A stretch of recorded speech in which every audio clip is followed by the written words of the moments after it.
Brother, আমি ভাগ্যবান যে আমি একজন খ্রিস্টান নারী। translate. মানুষ যেন তাকে বিচ্ছিন্ন না করে মৃত্যু ছাড়া। আমাকে তথ্যসূত্র দিন, ব্যাস। বয়ান দেবেন না। যদি না বুঝেন দয়া করে স্ক্রিনে দেখুন। কেন আপনি অন্যদের সাথে কথা বলছেন, এর যুক্তি কি? আমাকে দেখবেন না, স্ক্রিনে দেখুন। আমার একটি সন্দেহ আছে। Hope the translator is doing a good job. Huh?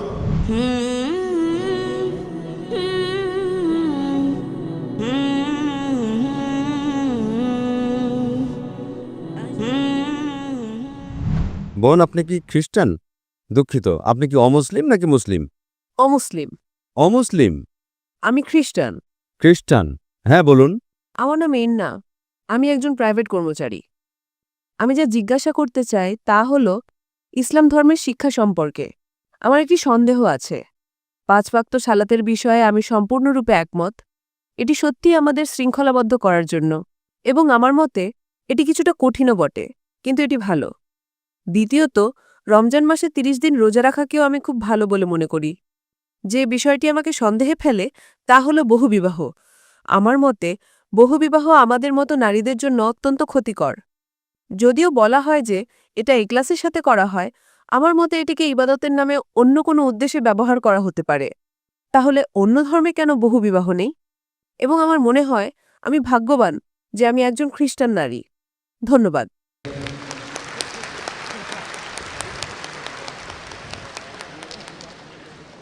আমি যদি প্রশ্নটি সঠিকভাবে শুনে থাকি, তাহলে বোনের প্রশ্ন হল, তিনি ইসলামের বহুবিবাহ প্রথার সাথে একমত নন। হ্যাঁ। অন্য ধর্মে বহুবিবাহ নেই, তিনি এটাই বলেছেন, তাই তো? হ্যাঁ।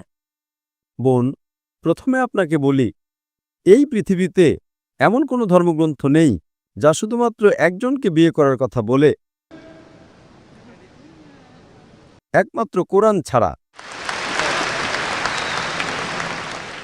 আপনি একজন খ্রিস্টান, আপনি বাইবেলের যে কোনো একটা শ্লোক দেখান যেখানে শুধু একজনকে বিয়ে করার কথা বলা হয়েছে। বাইবেলে এমন কিছু নেই।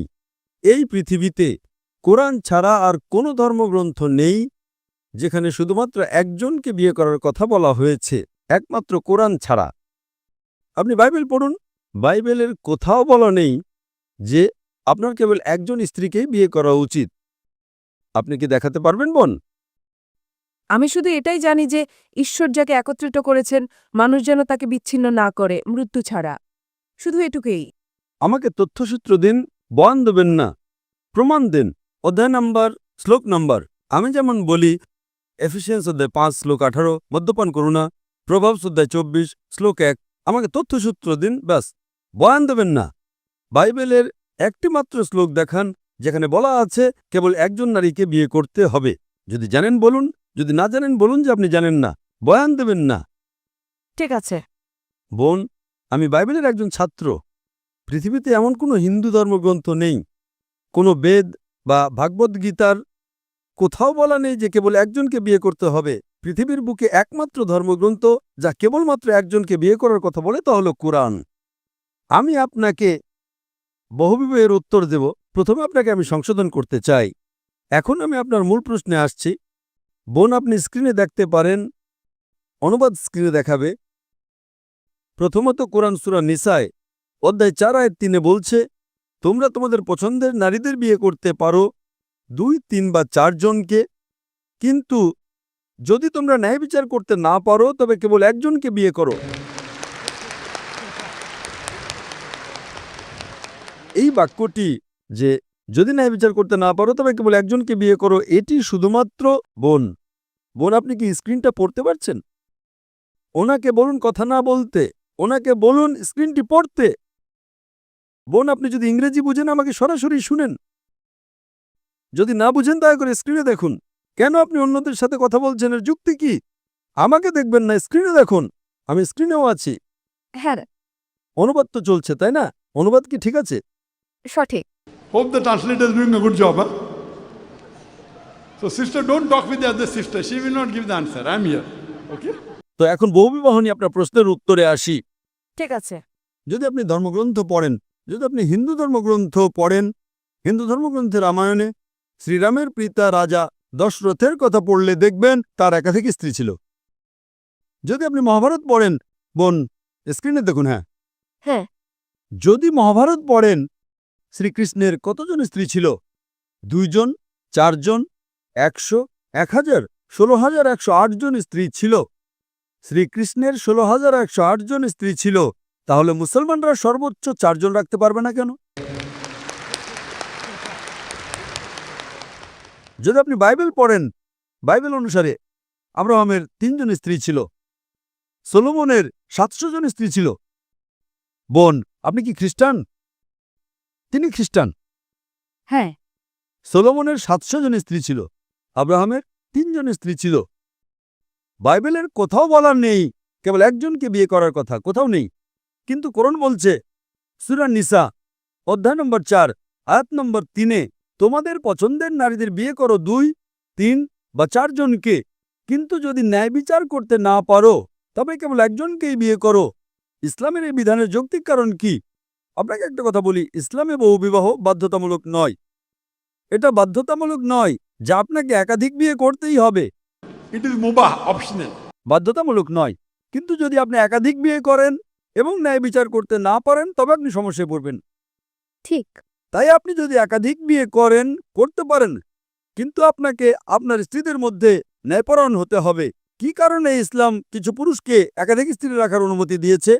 আজকের বিজ্ঞান আমাদের বলে যে প্রাকৃতিকভাবে পুরুষ এবং নারী প্রায় সমান অনুপাতে জন্মগ্রহণ করে, কিন্তু আজকের চিকিৎসা বিজ্ঞান আমাদের বলে যে শিশু পুরুষের চেয়ে শক্তিশালী, সে পুরুষের চেয়ে ভালোভাবে রোগের বিরুদ্ধে লড়তে পারে। এই কারণেই শৈশবে শিশুকন্যাদের তুলনায় পুরুষ শিশুদের মধ্যে মৃত্যুর হার বেশি।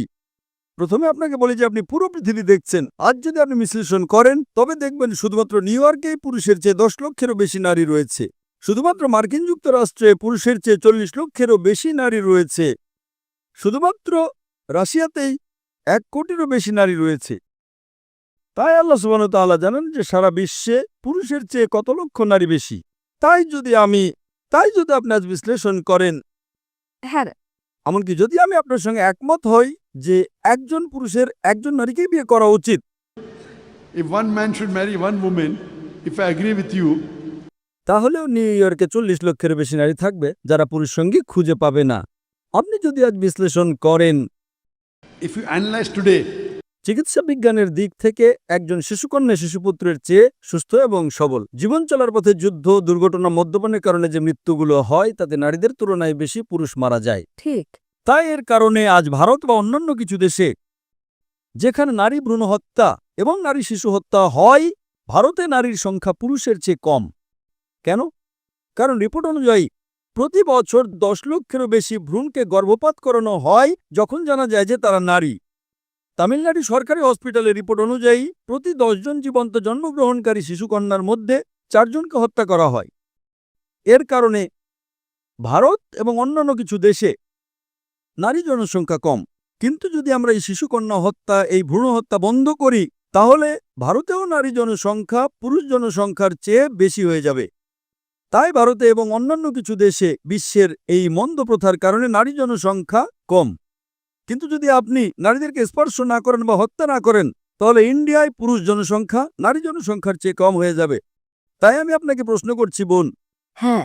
যদি আমি আপনার সাথে একমত হই যে প্রত্যেক নারীর কেবল একজন পুরুষকেই বিয়ে করা উচিত, শুধুমাত্র নিউ ইয়র্কে 10 লক্ষেরও বেশি নারী থাকবে, শুধুমাত্র আমেরিকা যুক্তরাষ্ট্রে 40 লক্ষেরও বেশি নারী থাকবে, শুধুমাত্র রাশিয়াতেই 1 কোটিরও বেশি নারী থাকবে।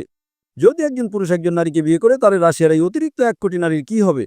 আমেরিকা যুক্তরাষ্ট্রের অতিরিক্ত 40 লক্ষ নারীর কি হবে? তাদের জন্য কি বিকল্প আছে? 2টো বিকল্প। তারা হয়তো এমন একজন পুরুষকে বিয়ে করবে যার ইতিমধ্যে একজন স্ত্রী আছে, অথবা তারা গণসম্পত্তি হয়ে যাবে। গণসম্পত্তি কত কঠিন একটি শব্দ! এটাই সবচেয়ে মার্জিত শব্দ যা আমি ব্যবহার করতে পারি বোন। তাই তার জন্য একমাত্র বিকল্প হলো সে হয়তো এমন একজন পুরুষকে বিয়ে করবে যার ইতিমধ্যে একজন স্ত্রী আছে, অথবা সে গণসম্পত্তি হয়ে যাবে। আমেরিকায় গণসম্পত্তি একটা সাধারণ ব্যাপার, খুবই সাধারণ। গড়ে একজন আমেরিকান পুরুষ একজন নারীকে বিয়ে করার আগে 8 জন ভিন্ন নারীর সাথে যৌন সম্পর্ক স্থাপন করে। সে বিয়ে করার পরে কতজনের সাথে সই তার কোনো পরিসংখ্যান নেই। তাই আমেরিকায় প্রেমিকা থাকাটা সাধারণ ব্যাপার। 2 জন, 5 জন, 10 জন, 20 জন, 30 জন, একাধিক আইনগত স্ত্রী রাখাটা গ্রহণযোগ্য নয়। কেন? এটা তাদের হজম হয় না। আমি জানি যে কোনো নারী তার স্বামীকে ভাগ করে নিতে চাইবে না, আমি এর সাথে একমত। কিন্তু যে কোনো ইসলামিক নারী যে উপলব্ধি করে যে তার আরেকজন বোন স্বামী খুঁজে পাচ্ছে না, সে তার বোনকে রক্ষা করার জন্য নিজের স্বামীকে ভাগ করে নিতে আপত্তি করবে না। তাই ইসলামে নারীদের রক্ষা করার জন্য কিছু পুরুষকে একাধিক স্ত্রী রাখার অনুমতি দেওয়া হয়েছে, অন্যথায় নারীরা শালীনভাবে জীবনযাপন করতে পারবে না। দেখেন, আজ ওয়েস্টার্ন কালচার যা নারীর অধিকার এবং নারী স্বাধীনতার কথা বলে, সেটা আসলে তার ভরণপোষণ, তার ইজ্জতের অবমাননা এবং তার আত্মার অবক্ষয়ের একটি ছদ্মবেশ ছড়া আর কিছুই না। শিল্প এবং সংস্কৃতির নামে তারা কি করছে? তারা আমাদের মায়েদের বিক্রি করছে, আমাদের কন্যাদের বিক্রি করছে। তাই ইসলাম নারীকে রক্ষা করে এবং হিজাবের পাশাপাশি একটি কারণ হলো কিছু পুরুষকে একাধিক স্ত্রী রাখার অনুমতি দেয়া, যাতে করে তারা নারীদের রক্ষা করতে পারে। তাই ইসলাম কিছু পুরুষকে একাধিক স্ত্রী বিয়ে করার অনুমতি দিয়েছে, যাতে তারা নারীদের রক্ষা করতে পারে। এবং আরও বিস্তারিত উত্তরের জন্য আপনি আমার ভিডিও ক্যাসেট ইসলামের নারীর অধিকার আধুনিকতার নাকি সেকেলে দেখতে পারেন। আশা করি এটি আপনার প্রশ্নের উত্তর, বোন। আপনাকে অনেক ধন্যবাদ।